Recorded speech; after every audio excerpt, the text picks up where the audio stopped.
Hi, this is Umar and today we will be reviewing the 7th generation Suzuki Alto. So let's start.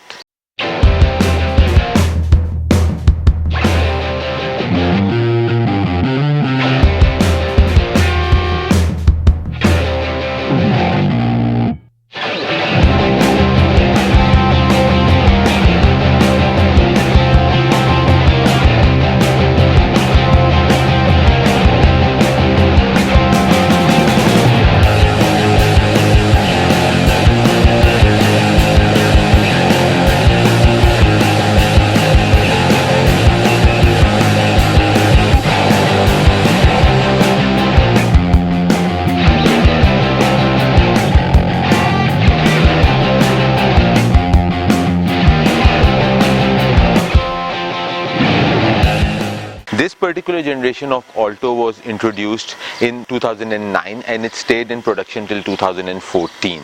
This car never came to Pakistan as a brand new car. All the cars that we have here are Japanese imports and they are all 660cc engine that it comes with. There are two drivetrains, two-wheel drive and four-wheel drive, that is offered in this car, and two different engine types. One is a conventional petrol and the other is a mild hybrid, just like Mira ES that we reviewed earlier. So as usual, first we will look at all the features of this car and then we will take it for a road drive. So let's start. So the front of the car, this radiator grille is all part of the bumper. So this is what you have as a radiator grille and this is all your bumper till here, and then the bonnet starts over here. You have two lights and the lights have the parking light indicator and everything, and the registration plate is on the little right side, just like the ancestor Mira E. This is the key for this Suzuki Alto. As you can see, it's Suzuki's logo on one side and there is just one button. It's a simple key.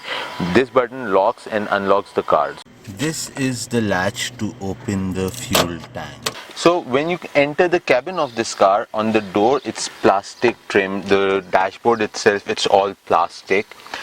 What you have is you have your power windows and the windows lock. There's this one plank of plastic that is there to cover this thing because this is the basic E package. This does not come with powered door mirrors, so there is this plank to cover that space where the power door mirrors slot is.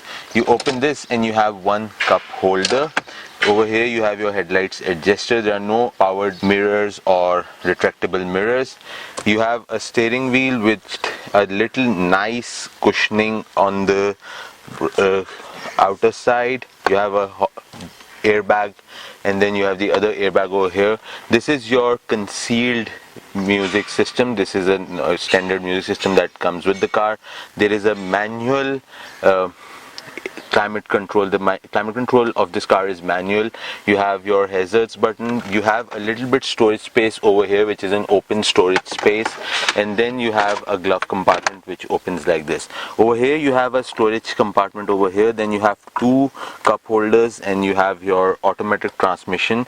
This is a 4-speed automatic transmission with the overdrive feature, and next to that you have your handbrake and then you have two cup holders. This is the instrument cluster on this car. Let's just start it and see what it shows. So you have your speedometer, your gear selector on one side and your fuel gauge on the other side. In this menu you have your range, your odometer, your trip A, trip B, and then you have your average, and then this is, I think, your range, and this is your current average that shows when you're driving the car. Sitting at the back seat, the leg space is okay. The head space is really good. Over here, I don't think more than two people can easily fit in. So if there are three people trying to come in, that'll be a very tight fit. The door panel, again, it's the plastic same that is coming from the front. Coming to the rear of the car, you have your headlights on the sides and the trunk is over here. You have your high mount stop lamp over here. To open the trunk, you just press this, and as you can see, a lot of things can fit into the trunk the way it is in this car. Under all this you will find your spare wheel and everything. This rear seat is one piece. It's not a 30-40 split, it's a one piece folding rear seat. These are all the features in this Suzuki Alto. Now let's take this car for a road drive and see how it drives. Alright, so now we are driving this Suzuki Alto. One thing about these Japanese 660cc cars is, you see there are a lot of 660cc cars that come from Japan, and the reason they have so many of these 660cc cars is because that in Japan they have special kind of and relaxations for someone who owns a 660cc car. So these cars have no parking charges or lower taxes and everything, which is why people prefer to get these 660cc engined cars in Japan. Now they do that because these cars are smaller, so these cars take lesser space to park, and also these cars have lower carbon emissions, so the carbon footprint is lower on these cars, which is why they prefer these cars over the bigger ones, and they encourage people to buy 660cc cars over bigger engined cars. Now coming to this car, the power steering, it's an electronic power steering, so it's extremely light. The acceleration isn't that good. There is a lot of engine noise and the acceleration isn't there. You don't feel the car accelerating because it's a 660cc 3-cylinder engine with a 4-speed automatic transmission. It's not a CVT transmission, so you don't have a lot of acceleration in this car. But then these cars are not made to accelerate. These cars are made for your normal commuting. What I'm liking about this car is the small handiness. So I can feel that this car is something that you can use in a metropolitan city like Karachi or anywhere in Pakistan. If you are at a metropolitan city, you can use car like this for your day-to-day running. There won't be a problem to park a car like this anywhere. There won't be a hassle to control this car in traffic. You can easily maneuver these cars.